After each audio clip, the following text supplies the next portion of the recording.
Olá, bom dia. Hoje a gente vai ler o capítulo 9 aqui no nosso grupo de apoio, que está na página 334, enfrentando os desafios de uma multimente e o papel do luto. Então vamos lá. Trabalhando com as multiplicidades da mente via internalização de uma base segura e porto seguro. Como mencionado em outras publicações, um senso de self unificado é como uma ilusão e é parcialmente criado porque a mente é repleta de múltiplos potenciais para pensamento e ação. É fácil para nós sermos atraídos por uma visão de que existe um self real e um self autêntico. No entanto, se você lembrar do exemplo a ser raptado quando o bebê, é que ele comenta nesse exemplo, né, que se ele fosse raptado pelo cartel do México, ele seria outra pessoa, né? No entanto, se você lembrar do exemplo de ser raptado quando o bebê, com 3 dias de vida, por uma quadrilha de traficantes, essa versão do self seria muito diferente do que crescer em uma família amorosa. Veja o capítulo 7. Então, qual que é o self real? A resposta é que todos somos uma das múltiplas versões possíveis do padrão de algoritmos. Talvez um dos insights mais notáveis sobre a multiplicidade da mente provém de estudos de pacientes que tiveram seu corpo caloso seccionado devido à epilepsia. Essas pessoas podem experienciar o seu cérebro esquerdo e o direito processando as informações de forma diferente e tomam decisões diferentes sobre eventos e ações, incluindo o que vestir. Os indivíduos também podem sofrer de um dano neurológico chamado disforia de integridade, em que sentem que partes do seu corpo não pertencem a eles. Pessoas com certos transtornos dissociativos podem parecer compostas por selfies muito distintos, separados. Essa ideia de que somos uma multimente, cheia de motivos, desejos, pensamentos e emoções diferentes e às vezes conflitantes, está longe de ser nova. Ela perpassa os textos budistas e é encontrada em tratados filosóficos ocidentais. Platão reconheceu isso e você pode seguir essa tradição de pensamento desde Immanuel Kant até a descrição dos arquétipos de Carl Jung. Um importante livro do Ornstein, chamado Multimind, e as descrições evolucionistas mais recentes. Ornstein defendia que a longa progressão da nossa autocompreensão provém de uma visão simples e normalmente intelectual para a visão de que a mente é uma estrutura mista, pois ela contém um conjunto de complexos de talentos, módulos e políticas dentro de si. Todos esses componentes, etc., né? E todos esses componentes gerais da mente podem atuar de maneira independente do outro e podem ter prioridades diferentes. A descoberta da crescente complexidade e da diferenciação ocorreu em muitas e diferentes áreas de pesquisa, reticências, no estudo das funções e localização no cérebro, nas concepções da natureza, da inteligência, em testes de personalidade e em teorias das características gerais da mente. Um livro-texto popular de graduação em psicologia tenta estimar o interesse dos estudantes com a seguinte declaração: você é um universo, uma coletânea de mundos dentro de mundos. Seu cérebro é possivelmente o mecanismo mais complicado e incrível da existência. Por meio de sua ação, você é capaz de música, arte, ciência e guerra. Seu potencial para amar, para amor e compaixão coexiste com o potencial para agressão e ódio, assassinato. Tanto Kuhn quanto Austin estão oferecendo uma exposição moderna da natureza arquetípica da mente humana. Jung sugeriu que, dadas tais multiplicidades, a integração e a totalidade são feitos psicológicos e conquistas maturacionais.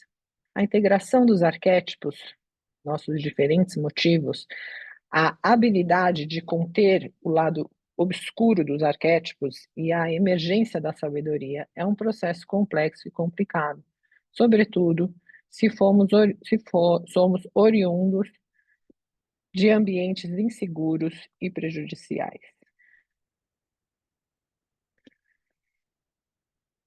O recolhimento do conflito interno entre o que poderia e não poderia entrar na consciência, o que poderia e não poderia ser tolerado, foi a base da psicanálise de Freud e da importância dos mecanismos de defesa.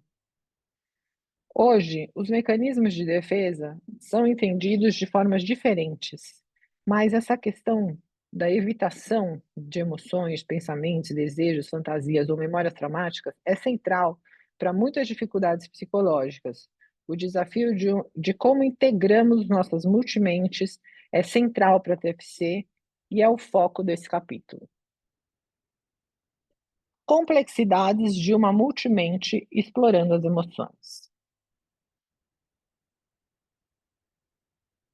Clientes provenientes de contextos difíceis, que são algumas vezes rotulados como borderline, podem facilmente ser sobrecarregados por múltiplas emoções que os arrastam para todas as direções.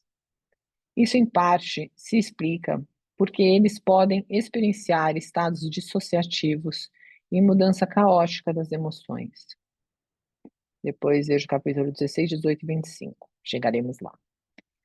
Ajudar as pessoas a entenderem e abordarem as suas emoções é central para muitas abordagens, mas, sobretudo, para as terapias focadas na emoção.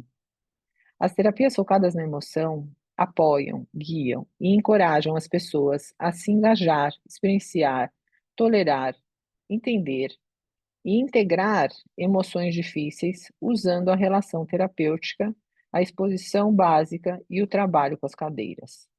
A TFC segue os mesmos princípios, mas acrescenta a essas intervenções um conjunto estruturado de descobertas guiadas para a compreensão da multiplicidade e das interações entre as emoções e promove a sua integração por meio do seu processamento com uma mente compassiva. Esse é um exemplo de uma pessoa que chamaremos ficticiamente de Sally, com detalhes alterados. Sally veio para o nosso grupo das manhãs de segunda-feira para problemas complexos. Procurávamos ter esses grupos na segunda-feira porque, então, podia saber o que havia acontecido com as pessoas durante o fim de semana. Ela havia tido um fim de semana ruim com seu parceiro. Eles tiveram uma discussão que desencadeou uma torrente de emoções. Ela começou dizendo simplesmente que se sentia uma merda. Para ela e para trabalhar com o grupo a exploração dos conceitos de multiplicidade da mente, perguntei o que ela gostaria de trabalhar e o que significa se sentir uma merda. Ela concordou e o grupo concordou, pois isso é algo que eles também sentiam com frequência. Trabalhar com a experiência de uma pessoa pode, às vezes, ser um veículo para os outros explorarem seu próprio processo. Dos Catani, né? Ele faz a referência do Catani, que, inclusive, é o programa, que é o único programa até hoje validado. Existem muitos programas em validação, amigas, inclusive, trabalhando nesses projetos, mas o único que está validado e que é o pessoal que dá aula, né, que me deu aula lá na formação do Gilbert, são esses Catani colaboradores, né, que é o nosso TMC na MEC, que a gente dá o treinamento, né, é aberto ao público geral. Capítulos 15 e 16. Fiz um círculo no flipchart e no centro dele escrevi sentir-se uma merda. E então continuei procurando explorar a gama das diferentes emoções e motivos que estavam texturizando esse estado de sentimento. A conversa prosseguiu assim: percebo pela forma que você está falando e se responsabilizando, parece que você está com muita raiva, então isso é parte de se sentir uma merda, talvez. Sally concordou e passou a falar sobre algumas dessas coisas que deixavam frustradas e com raiva, e também que havia dito coisas das quais agora se arrependia. Porque na emoção a gente sempre fala umas besteiras, né? Desnecessárias, né? Outros concordaram que eles também haviam feito isso. Assim, estes se tornaram temas denominados vergonha e culpa. Então, quando exploramos os pensamentos sobre o relacionamento, Sally admitiu que estava ansiosa sobre o relacionamento e sobre o que aconteceria com ela se eles rompessem. Então, a ansiedade foi para o alto do flipchart. Outras perguntas de descoberta guiada. A TFC as chama de perguntas para mapeamento da mente.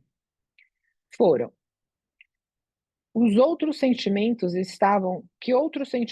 estavam ocorrendo com você?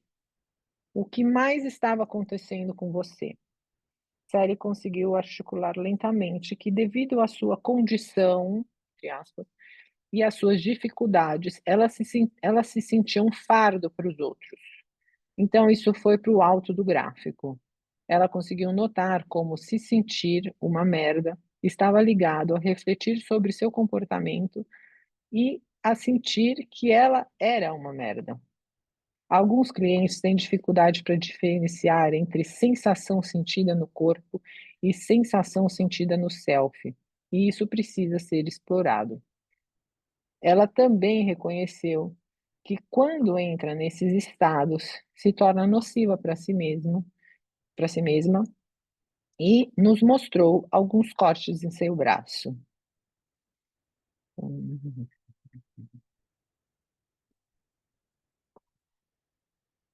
Suas diferentes emoções gradualmente foram aparecendo no flipchart. A figura 9.1 apresenta um panorama geral do exercício estruturado. A descoberta guiada durou cerca de 20 minutos, com observações dos outros membros do grupo que estavam assistindo, relacionando consigo mesmos e acrescentando suas observações. Eles validaram e ofereceram apoio compassivo a Sally, concordando sobre o quanto é difícil quando você está nesse estado, com tantas coisas em alvoroço na sua cabeça. O grupo achou que se ver representado como um diagrama externalizado dessa forma foi útil e facilitou a identificação. Então, fizemos um brainstorm com o grupo sobre o que poderia ser útil quando entramos nesse tipo de estado. Convidamos os clientes a descobrirem o que seria útil para eles nesses momentos, para podermos incluir isso nas preparações comportamentais. Veja isso também no capítulo 7, 8, 15, 16, 17, 18, 19, 20 e 23. Olha aqui o gráfico aqui, né? Tem exemplo do trabalho de multimentes, assim, ele botou o centro sentindo-se uma merda, e aí inútil, ser um fardo, raiva, frustração, vergonha e culpa, não deveria me sentir assim, sentir-se diferente dos outros, desesperança, ansiedade, sozinha, ninguém me entende. Então, autocrítica, né, e o ódio, sou uma merda, vem o isolamento, drogas e autoagressão. Então está totalmente relacionado, né? Toda vez que sente assim, essa é a reação. Foi sugerida uma variedade de atividades, como se engajar na respiração e no trabalho corporal, fazer uma pausa, dar uma corrida, fazer yoga, ligar para um amigo, escrever uma carta compassiva, ter uma conversa com a própria imagem compassiva, tocar uma música e se engajar em práticas de visualização compassiva, cantar, usar água fria. Veja também Dana e Porges, que são os exercícios para nervovado, né? Explicar para seu parceiro que por trás da raiva existe o medo de abandono, se impor, mas também se desculpar apropriadamente e perdoar apropriadamente. O importante é lembrar da sabedoria compassiva, de não se autocriticar severamente, mas aceitar os reveses, né, o cérebro complicado, e assumir a responsabilidade. Isso ajudou a distinguir entre se sentir uma merda e ser uma merda. Crucial também foi ajudá-la a estar atenta à sua multiplicidade mental e, quando possível, desacelerar, validar e reconhecer isso. E então gerar várias estruturas de compaixão para formas de atenção, pensamento, comportamento. Muitas terapias têm formas diferentes de trabalhar com esse processo. Por exemplo, na terapia de aceitação e compromisso, ele é chamado de difusão e self como contexto. A terapia racional, emotiva, comportamental se concentra em ajudar os clientes a distinguirem autoavaliação de avaliação dos resultados e do comportamento. A TFC foca em ideias do cérebro complicado. O grupo discutiu essa questão em detalhes, que quando nos sentimos muito mal, é difícil apenas ter esses sentimentos sem experienciar o self como mal em alguns aspectos. Veja o capítulo 4. Importante também é o fato de os desencadeantes de eventos na vida também poderem ativar memórias que podem ser descarregadas pelo corpo, tornando difícil a discriminação e a diferenciação do que podem ser múltiplos motivos, emoções, impulsos e correntes de pensamento. Pode ser útil, portanto, realizar práticas específicas em que guiamos o cliente a explorar um revés ou uma frustração. Então, deliberada e intencionalmente, manter o foco na consideração dos múltiplos sentimentos de frustração, por exemplo, possível raiva, ansiedade, tristeza, e não ser arrastado para o autocriticismo severo. Capítulo 5, para exemplos. Depois desses exercícios, ajudamos os clientes a se lembrarem de estar atentos ao fato de que muitas vezes temos sentimentos contraditórios e de cuidar deles, como a captação de pensamentos na TCC. Exercício explorando múltiplos selfies e estados cerebrais. Esse aqui é o exercício que a gente faz, né, no treinamento da mente compassiva, né? Sexta sessão. A TFC tem práticas formais específicas de descoberta guiada para a multiplicidade da mente, como o retrato da figura 9.2.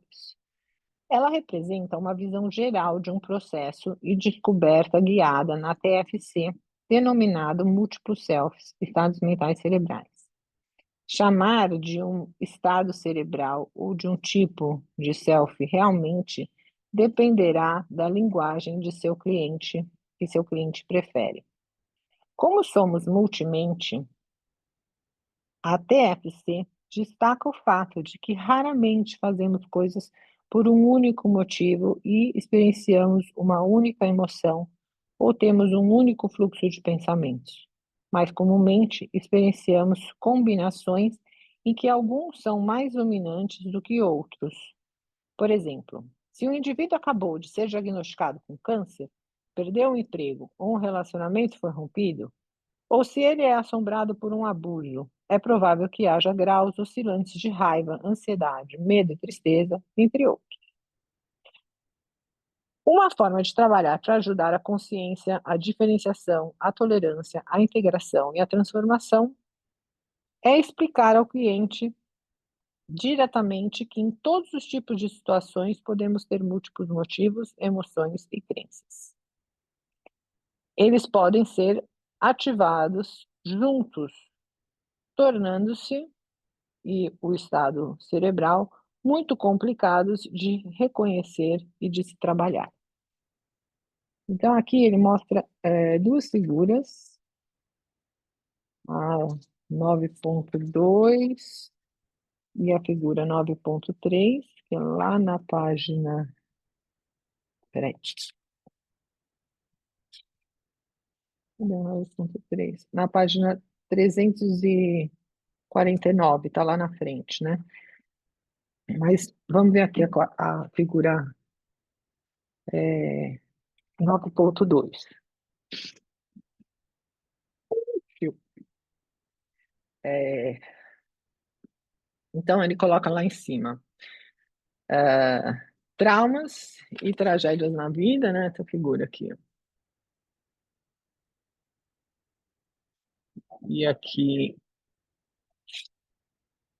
a raiva, a ansiedade e a tristeza. Então, cada emoção tem um motivo, um foco atencional, um pensamento, uma sensação no corpo, uma vontade de agir, né? Tipo, a raiva quer explodir tudo, a tristeza quer ir pro quarto dormir, fechar a porta, não ver ninguém, né? A ansiedade quer ir pra lua, sei lá. Uma vontade de fazer uma memória e uma acomodação, assim, como vai se resolver. Então, o self e mentes compassivos cultivar e crescer. Então, problemas que podem surgir quando você está nessa emoção é dissociação, evitação, negação, inveja, projeção e vingança. Deixa eu ver a figura. Depois ele faz o processo, né, da análise funcional, e daí ele vem para essa figura 9.3, que nós, e aí fala consciência, diferenciação, tolerância, integração, transformação, autotranquilização, autoconfiança, autoencorajamento, transformação. Então, você vai ter lá uma mente compassiva, empatia, validação, coragem, sabedoria, disponibilizar o nervo vago ventral, a ocitocina e o córtex frontal, tranquilizar a ameaça, a amígdala, equilibrar o sistema nervoso autônomo e o HPA.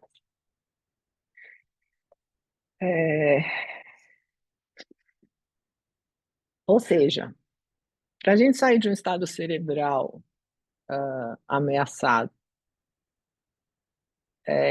para um estado cerebral compassivo, isso precisa ser intencional, ou seja, a gente tem que ter mindfulness, que na TFC mindfulness se refere não às práticas de mindfulness, de protocolo, mas o awareness de notar aquela emoção entrando. E aquela emoção, ela tem um circuito que funciona daquele jeito, desde os primórdios da humanidade, e foi ali muito, muito, muito treinado. Então é automático, não tem como mexer. Então, como que a gente dá o exemplo? Assim, por exemplo, se você tiver numa floresta e aparecer um leão, aquela ameaça, ela aciona um sistema de ansiedade, sei lá, de medo, né? Motivo, que tem um leão, onde está a sua atenção? A atenção vai para ficar procurando a pegada, o leão, o rugido, a atenção está no leão. É o pensamento, né? Que pensamento vem? Ah, eu vou morrer, vou ser comido, você acabou para mim. O corpo, taquicardia, sudorese, né?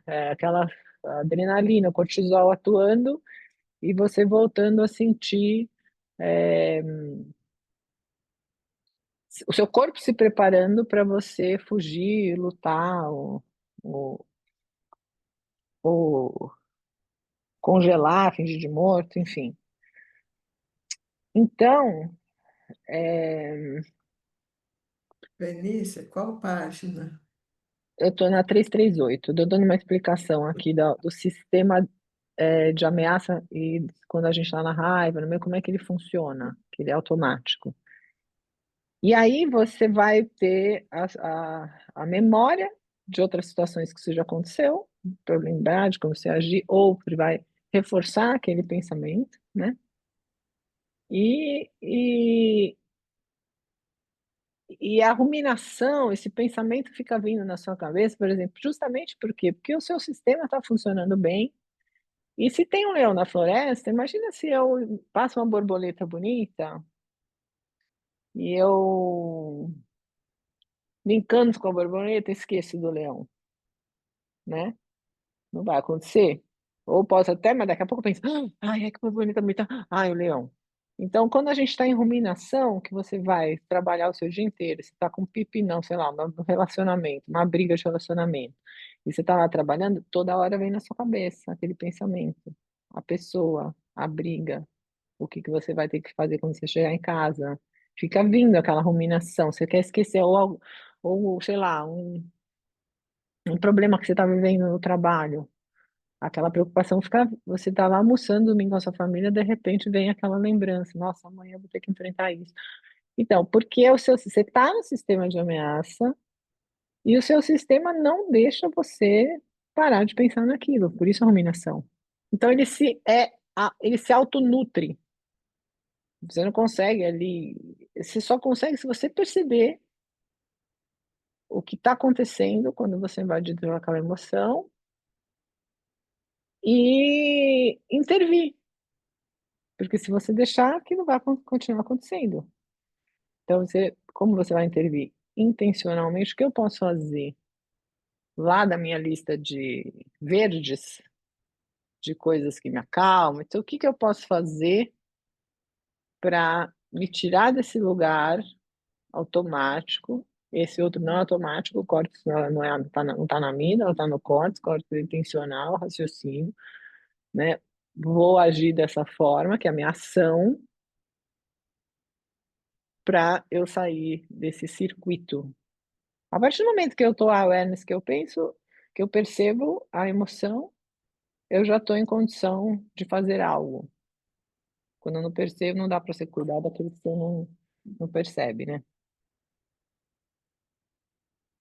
Então, ó, Cris, eu estou falando dos múltiplos selfies na 338.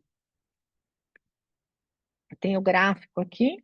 E aí eu estava falando isso, né? Que foi a aula que o coach deu, o seu coach, ele deu exatamente essa explicação aí que eu dei agora, de que quando a gente está na raiva ou na ansiedade ou na tristeza, tem um circuito que é automático e que a gente só sai dele intencionalmente se a gente tiver mindfulness. O ideal é a gente explorar bem quando a gente está com raiva, como acontece e tudo, para a gente se identificar que self que está no comando naquele momento e fazer alguma coisa que seja útil para a gente, né?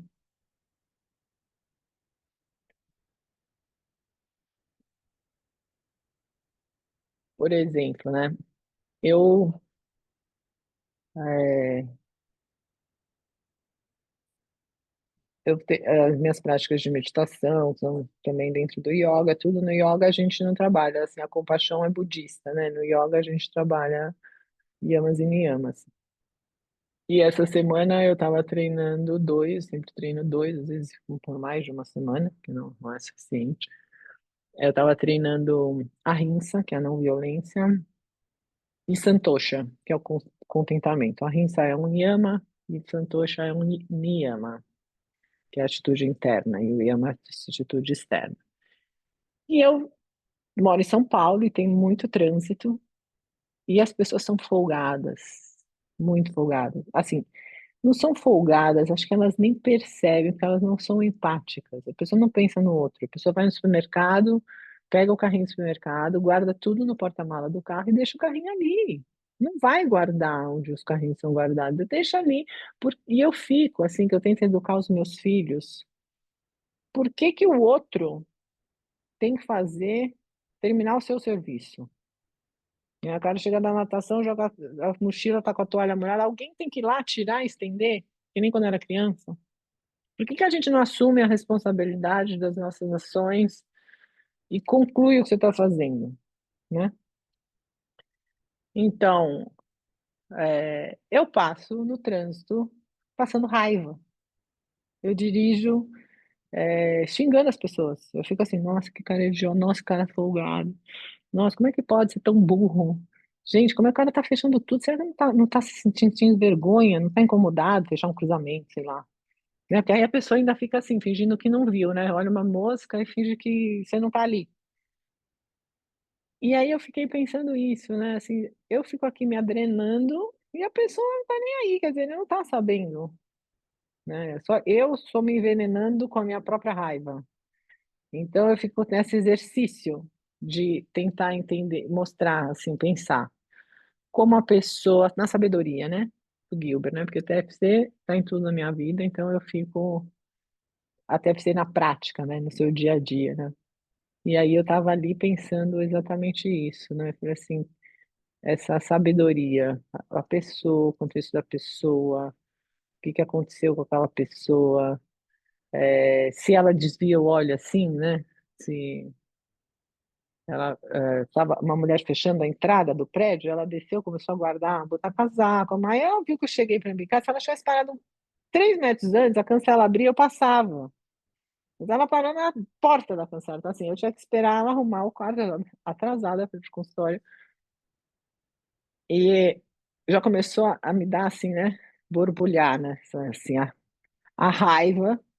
Assim, e eu, assim, que mulher folgada. Aí, quando ela desceu, ela viu que eu estava entrando, mas não é que nem que ela fez assim, ó, espera e acelerou um pouco o passo. Não, a pessoa olhou e fez assim, sabe, vi uma mosca, fingiu que eu não estava ali e continuou no ritmo dela. A sensação que eu tive foi que ela entrou e ainda deu até uma olhada no celular antes de sair. E aí eu pensando assim, já me vem o que eu estou exercitando, né? Eu falei assim, gente, que adianta eu ficar passando? Eu até imaginei, falei, talvez quando ela desvia o olhar, é um pouco de vergonha. Talvez ela sinta uma vergonha, né? Tipo assim, como é que eu vou encarar isso, né? Falar, as pessoas às vezes têm autenticidade e falam, ai, desculpa, parei aqui, e já se remediar com autenticidade, porque acontece, às vezes a pessoa deu uma parada, achou que não ia aparecer ninguém, apareceu. Mas talvez aí eu pensei isso, quem sabe ela desviou o olhar assim, de vergonha da besteira que ela fez, né? Não quis assim, falar, "Ai, deixa eu fingir que eu não fiz isso, que eu não tô nem aqui." É, E na verdade, isso para mim provavelmente é um gatilho que ele falou aqui, porque aquilo para mim é muito transtornador, transtornante, assim, eu fico muito, a raiva desproporcional que eu sinto da folga da pessoa, porque deve somar com a minha história, né? Com outras situações que eu já fui prejudicada, uma pessoa ser assim, então eu peguei um bode disso, qualquer uma gota d'água, qualquer coisinha eu já fico, eu tenho bode de pessoa assim que deixa o carrinho. Eu vou atrás da pessoa e falo assim, você pode ajudar lá o seu carrinho, por favor? Porque também isso também é ser compassivo, né? Você ajudar a pessoa a entender que ela tem que assumir a responsabilidade do que ela faz, né? Então, assim, "Moça, você não está esquecendo seu carrinho, assim, com gentileza, né?" Procuro, né? Porque às vezes a gente fala fofo, mas a expressão facial já diz tudo, né? Então vamos lá. Esse exercício de descoberta guiada, desenvolvida pela TFC, possibilita que você trabalhe com todos os tipos múltiplos de múltiplos processos conflitantes, incluindo motivações e crenças. As crenças conflitantes são chamadas de dissonância cognitiva. O exemplo presente explora as emoções, a temperatura e o cliente refletem. Não, peraí. O pre... As crenças conflitantes são chamadas de dissonância cognitiva. O exemplo presente explora as emoções. O terapeuta e o cliente refletem sobre o problema da multiplicidade e como algumas emoções são mais fáceis do que outras para experienciar e expressar. O terapeuta, então, convida o cliente para uma jornada de exploração e transformação. Quando as pessoas estão tendo dificuldades com emoções complexas, indiferenciadas, você explica. O que algumas vezes nos ajuda é se desacelerarmos as coisas e apenas olharmos para uma emoção de cada vez, em detalhes. Então passamos para uma emoção diferente. E então vemos como essas diferentes emoções se relacionam entre si. Às vezes podemos sentir raiva sobre as coisas, mas em contrapartida, podemos ficar ansiosos sobre estarmos com raiva, ou algumas vezes podemos ficar com raiva por estarmos ansiosos ou tristes por estarmos ansiosos. Portanto, nossas mentes podem parecer um emaranhado. Isso lhe soa familiar? Então, pode ser útil apenas desacelerar tudo e conhecer melhor cada emoção na nossa mente. Você gostaria de explorar isso? O capítulo 2 discutiu. Aí, ó, veja também capítulos 17 e 18. O capítulo 2 discutiu como podemos usar perguntas socráticas para trabalhar com nossa multimente, olhando para a atenção, o pensamento, a experiência corporal e os impulsos para comportamentos, memórias e enfrentamentos. Um exemplo prático com os formulários que usamos para esse exercício é apresentado na folha de exercícios 9.1. A gente faz esse exercício, né, no treinamento da mente compassiva, na sessão 6, são múltiplos erros.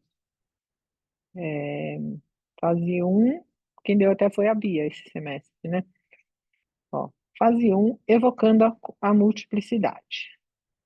O cliente é convidado a trazer à mente uma questão específica em que diferentes emoções potencialmente conflitantes eram prováveis. Para ajudá-lo a entender primeiro, sugira que ele recorde de um conflito com alguém que ele ama, como o cenário básico com o qual trabalhar, pois se tem mais controle sobre o processo. Tais conflitos comumente têm misturas de raiva, ansiedade e tristeza, mas não sugira nada tão intenso para começar. O exercício pode ser feito usando papel e lápis. Cadê? Com um formulário definido. Há quatro quadros para raiva, ansiedade, tristeza e compaixão. Cada quadro abrange diferentes domínios de funcionamento. Um exemplo prático é dado na folha de exercícios 9.1. A TFC também usa o trabalho com as cadeiras, veja o capítulo 17. No trabalho com as cadeiras, informe ao cliente o que ele explorará emoções individuais em cadeiras separadas. No fim da exploração de cada emoção, ele se levanta, se livra da emoção e passa para outra cadeira para explorar outra emoção. O terapeuta, então, explora as motivações e foca na atenção, nos estilos de raciocínio, nos sentimentos no corpo, nas ações e nos impulsos, e na história, e em como essa emoção se acomoda. Essa descoberta guiada até o interior da natureza multidimensional da emoção ajuda na diferenciação dos subcomponentes de cada emoção. Aí, exercício da cadeira, você vai perguntando, né? Tipo, que pensamento você tem, como é o comportamento, você vai mostrando para a pessoa, né? A expressão do corpo, o que que ela pensa, o que que ela tem vontade de fazer, quais são as memórias que vêm na cabeça dela.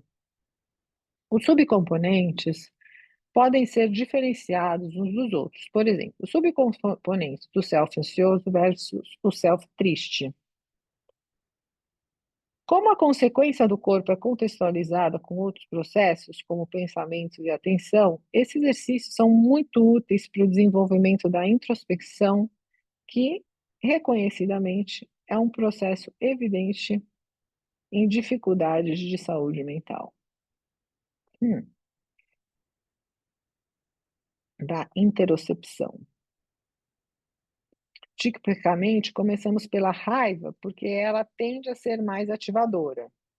Além disso, realmente não queremos terminar na ativação da emoção de ameaça antes de passarmos para o estado mental compassivo. Então, a ordem é sempre raiva, depois medo, depois tristeza, depois dor compassivo. Porque é difícil ter compaixão pela raiva, né? É mais fácil ter compaixão pela tristeza. Então, a gente vai fazendo essa exercício, né? Do mais ativador para o menos ativador e mais fácil de receber a compaixão, né? Então, cadê?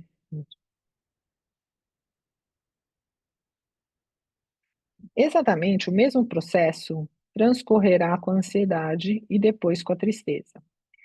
Após você trabalhar uma emoção, convide o cliente a se levantar e se livrar dessa emoção, e então convide a tirar alguns minutos para se reengajar na memória da discussão, mas dessa vez focando aspectos sobre os quais ele está ansioso ou triste.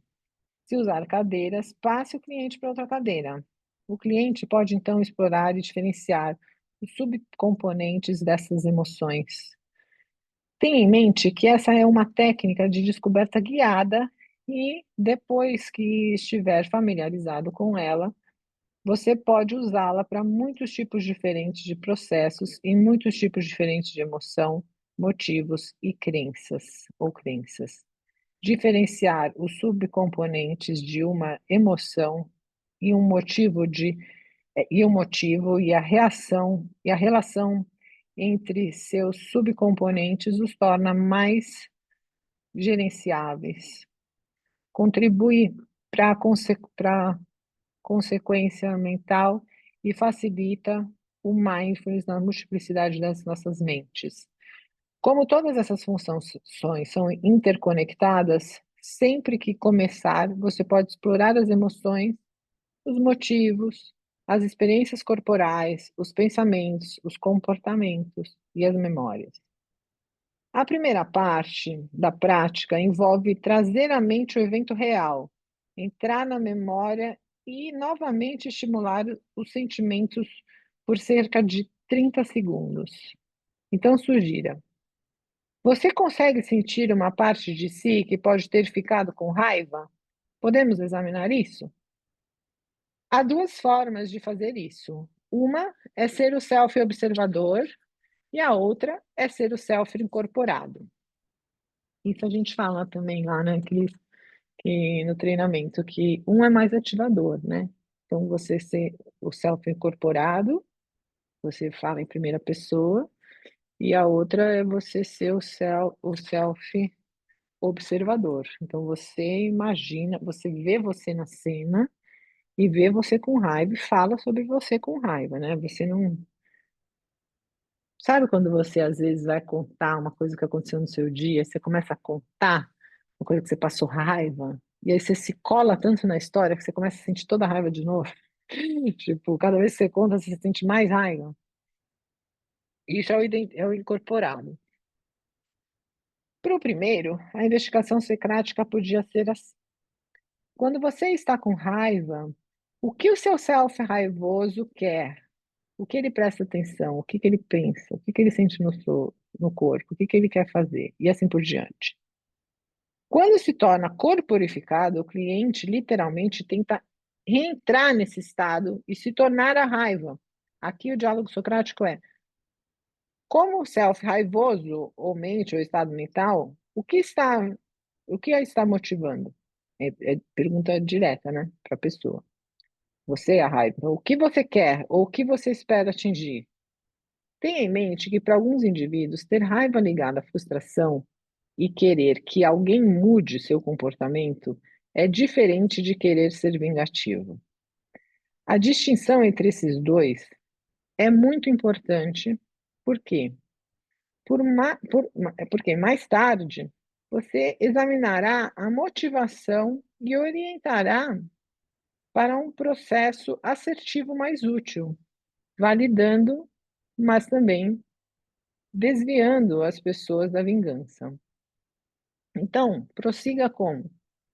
Como self raivoso, no que você está prestando atenção? Continue com o que você está passando na sua mente, o que você está pensando, ruminando. Aqui prestamos atenção aos processos cognitivos que podem estimular raiva e manter a ruminação.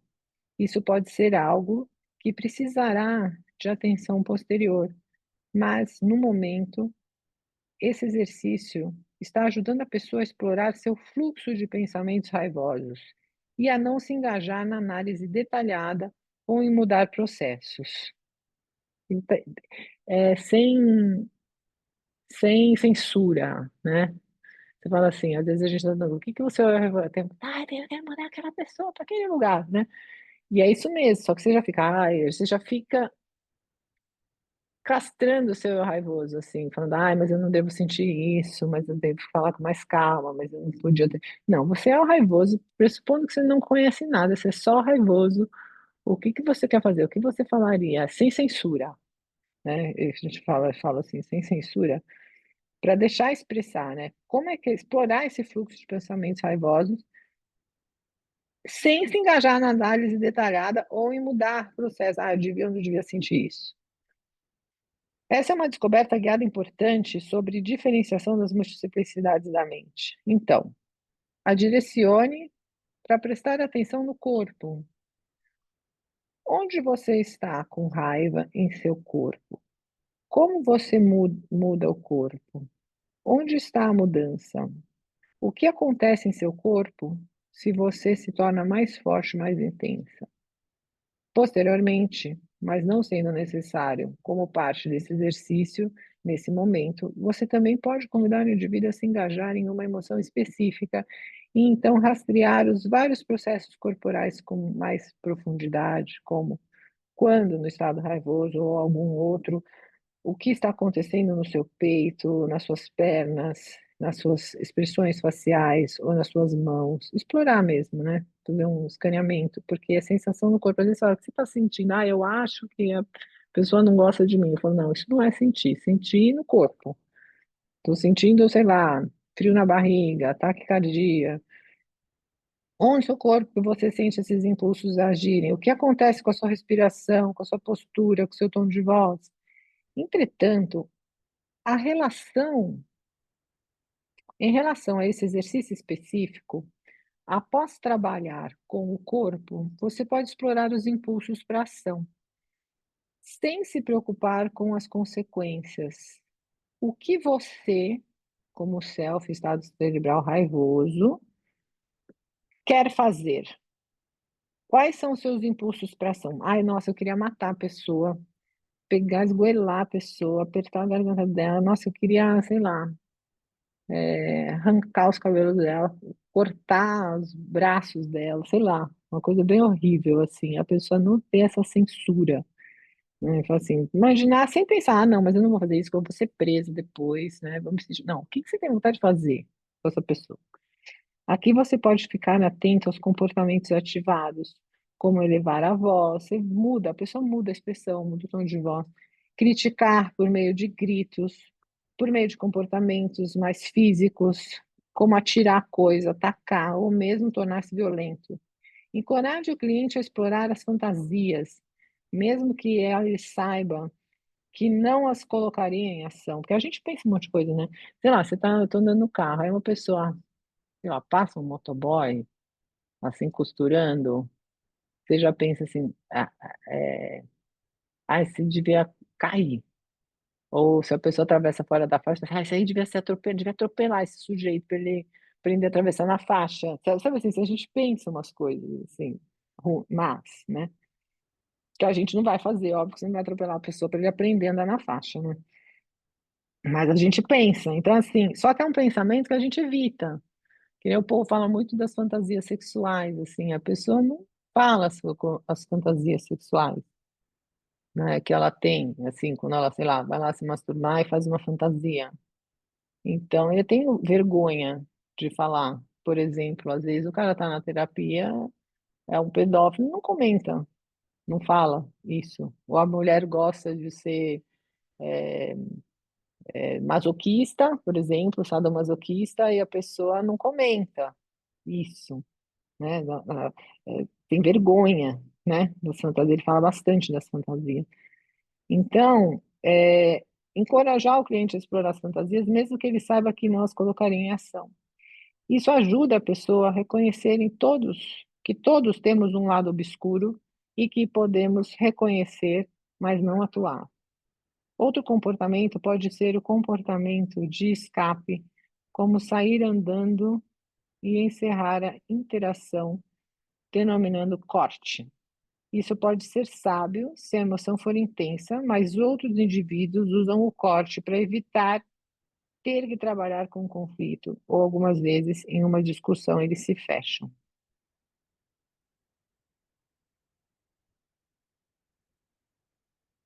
Que é assim, sai andando, né? Ele bateu o telefone na cara, bloqueia a pessoa. Hoje não tem mais bater na cara, né? Hoje você bloqueia a pessoa, é, não atende mais, não quer resolver, né? Você vai cortar. Então, às vezes é uma forma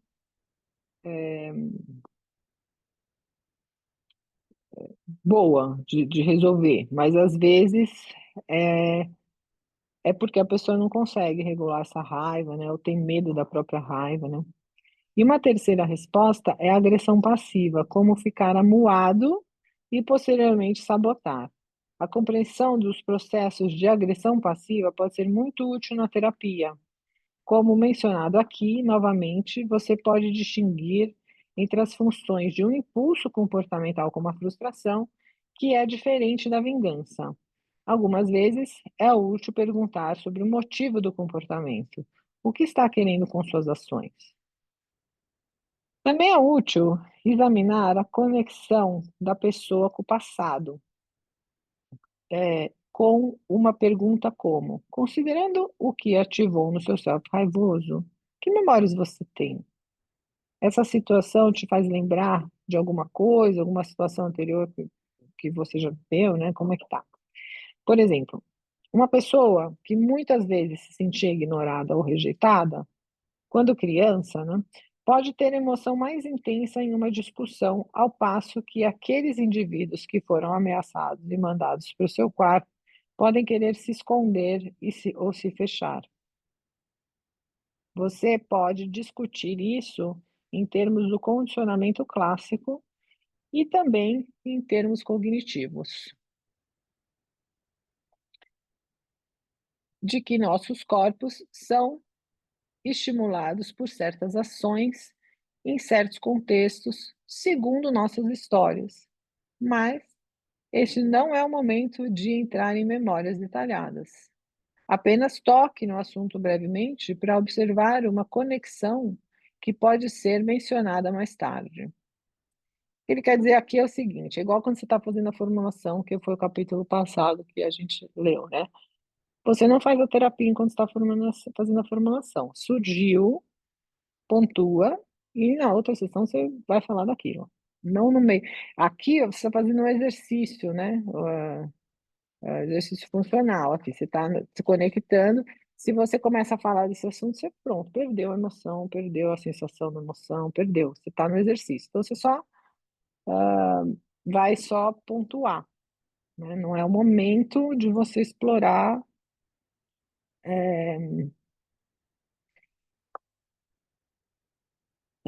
durante o exercício.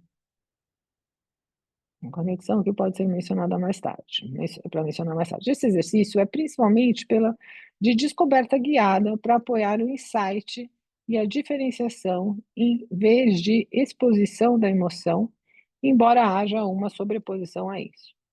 Por fim, você pode explorar como as pessoas lidam com as emoções intensas, fazendo perguntas como você lida, ou como você se tranquiliza, ou como você poderia se tranquilizar. Aqui você pode investigar formas úteis e não úteis de lidar com a emoção intensa. Veja capítulo 18, 19, 20 e 23. As formas não úteis podem ser sobre o uso de álcool, comer em excesso, autoagressão ou descontar nos outros. Então, convide-o a refletir sobre os múltiplos aspectos da emoção. Você basicamente examina os mesmos processos para ansiedade, faz o mesmo exercício, a mesma sequência, e então passa para a tristeza. Logo, o seu cliente está engajado em detalhes, em 3 emoções diferentes para o mesmo evento.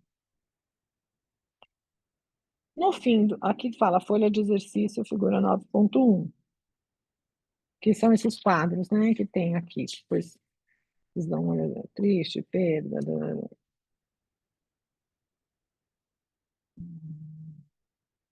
No fim do trabalho, passando pelas 3 emoções básicas, que a TFC chama de Big Three, né? As Big Threes, raiva, ansiedade e tristeza, você pode então pedir que o indivíduo reflita sobre o que ele percebe, quão diferente são esses estados mentais e qual a sua relação. Você pode, ludicamente, refletir. Você notou que quando fica com raiva, seu corpo fica tenso porque ele está pronto para lutar, mas quando você fica ansioso, ele fica mais trêmulo e seus músculos afrouxam? Se você ficar absolutamente aterrorizado, você pode se borrar, mas é muito improvável que você diga para alguém: "Oh, meu Deus, fiquei com tanta raiva de você e agora olhe só, eu me borrei". Isso porque a raiva e a ansiedade estão usando sistemas corporais sobrepostos, mas diferentes. Observe a orientação de interocepção. A orientação de interocepção. A ideia aqui é ludicamente enfatizar os nossos corpos e cérebros são programados. E depois que esses sistemas são ativados, essa é a aparência do programa para essa emoção ou estado cerebral específico. Essa ludicidade cria um senso de base segura e ajuda a criar um certo distanciamento, uma difusão e um desengajamento da emoção intensa. Então, foi exatamente o exemplo que eu dei quando eu falei, da floresta lá, né. Quando essa emoção é acionada, né, esse sistema é ativado. Esse sistema vai ficar trazendo aquele pensamento, é um sistema que já está automático e treinado há milhões de anos. Então, o que a gente vai tentar mostrar é que não é você que está com raiva, é o seu self raivoso que se comporta daquele jeito. Você já sabe como ele é, já sabe o que que ele faz, o que que ele pensa, o que que ele lembra, onde está a atenção dele. A rejeição, que nem deu esse exemplo, é muito comum, né? É muito comum, é uma coisa assim que a gente se vê, tipo, quase. Eu falo assim que tem umas 3 coisas que são fundamentais pra gente, sempre a gente cai numa dessas 3, né. Então, assim, quando eu falo da folga dos outros, tem muito a ver eh, com abuso, né, com a pessoa, tomar o seu espaço, não se preocupar, não te ver, você não ser visto, né. Então eu tô tentando entrar no prédio, a pessoa me bloqueia ali, tá nem aí pra mim. Aquilo me dá uma raiva. Mas não é raiva daquela pessoa que eu nem conheço, que pode ter, eu sei que pode ser um imprevisto. Que nem a mãe que desce na porta da escola para dar um beijinho no filho, eu acho uma folgada. Mas pode ser que o menino não dormiu à noite, está com medo, está doentinho, precisa do abraço da mãe. Às vezes acontece, também já desci e dei abraço. Mas não é que na minha rotina, né? Mas eventualmente pode acontecer. E a gente tem cognitivo aqui pronto para saber que não é para tanto. Mas quando já engatilha na memória, né, quando você já tem ali uma sequela de não ter sido vista, de ter sido ignorado na sua casa, sua mãe, você não tem voz, né, quem manda quem pode, obedece quem tem juízo, a casa é minha, e que quando você morar aqui vai ser desse jeito, né, tem aquelas coisas que a gente tem ali printado, e que quando alguém vem folgar, aí agora que a gente é adulto, a gente pode pôr para fora, então você vai lá e vai sentir aquela raiva, às vezes como criança você nem sabia o que era que você estava sentindo, uma impotência. Então, isso é ativado, Então vem que eu falo que é o gatilho, pega e potencializa aquela emoção. Então, quando você faz exercício e você observa que o comportamento do seu eu raivoso é sempre o mesmo, eu já quando levanto a voz, já respiro curto, já falo meio bufando, meio paciente. Aí, às vezes, eu tô nesse modo, meus filhos falam assim: "Nossa, mas você tá brava? Parece que você tá brava". Eu falo: "Não tô brava, tô só contando a história", tipo, mas é quando eu me conecto com aquela emoção e conto, muda a minha expressão, né. Então é importante isso, você ver que não é você, é a sua emoção que se comporta assim, né. O nosso eu, quem sabe, é o self-compassivo mesmo, né. Se a gente tirar todo esse histórico, e tiver a sabedoria de compreender as outras pessoas, em todo o contexto dela, talvez a gente não ficasse com raiva, né, a gente teria uma compreensão maior. E nem as faria todas as tristezas que têm a ver com a gente mesmo, porque às vezes não tem a ver com a gente. A pessoa, por exemplo, sei lá, eu jogava queimada na escola, não era boa. Aí quando dividia as 2 meninas, elas sempre eram as 2 melhores, elas escolhiam o time. Eu era uma das últimas a ser escolhida, e eu ficava triste. Aí, até hoje, assim, eu penso, assim, quando alguém não me escolhe, eu ofereço um projeto, e o projeto não é aceito, ou uma proposta de um trabalho para uma escola, e aí eles falam: "Ah, não, não vamos ver", às vezes eu não estou na prioridade da escola naquele momento. Não tem a ver comigo, mas quando vem essa história, quando conecta com a falta de reconhecimento, né, eu me senti que eu não sou boa o bastante, né, com as minhas memórias lá da minha mãe, né, com a minha pós-crítica, eu acho que é isso, né. Por isso que ele fala aqui também, que para pessoas que não tiveram ali uma base segura, um porto seguro, é muito mais difícil passar por uma discussão, se ela já tem um histórico de rejeição. Para ela é muito difícil.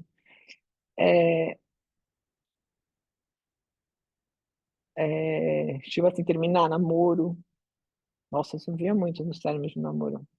Namorei pra burro, mas, toda vez que terminava, assim, eu me sentia muito megera, assim, mesmo que não interessava quem terminasse, se era eu ou se era a pessoa. A maioria foi eu que terminei, mas, assim, eu me sentia má. A minha mãe falava, assim, que eu nunca ia arrumar mais um rapaz que nem aquele, que ele era muito bom pra mim. Ainda me fazia sentir ruim, tipo, eu já tinha mais do que eu merecia, sabe. Então, aí eu me dava esse medo, eu falava: "Será que eu não gosto mais dele, vou ficar com ele só porque ele é bom pra mim?". Aí eu falei assim: "Mas, não vou mais encontrar outra pessoa que vai ser assim boa pra mim?". E eu só encontrei gente legal, assim, caras legais, sempre nunca tive esse: "Ai, devia ter ficado com aquele", né. Mas essa voz de mãe, né, crítica, que fica na sua cabeça e me ativava isso, né. Aí eu não sou boa o bastante, a rejeição, a falta de escuta de palavra, né, de folgar para o meu lado, né, assim, de abuso psicológico. Então eu falo, são umas 2, 3 coisas que a gente linka e que vai ativar todo esse sistema que já está treinado e se defende daquele jeito, é a mente da natureza, né, não é nossa. Então a você o cliente ele se desidentifica, né, é que ela falou que é desfusão cognitiva, né, você consegue olhar, eh, aqui. Essa ludicidade cria um senso e uma base segura e ajuda a criar um certo distanciamento da difusão e uma difusão e um desengajamento da emoção intensa, que eu acabei de falar.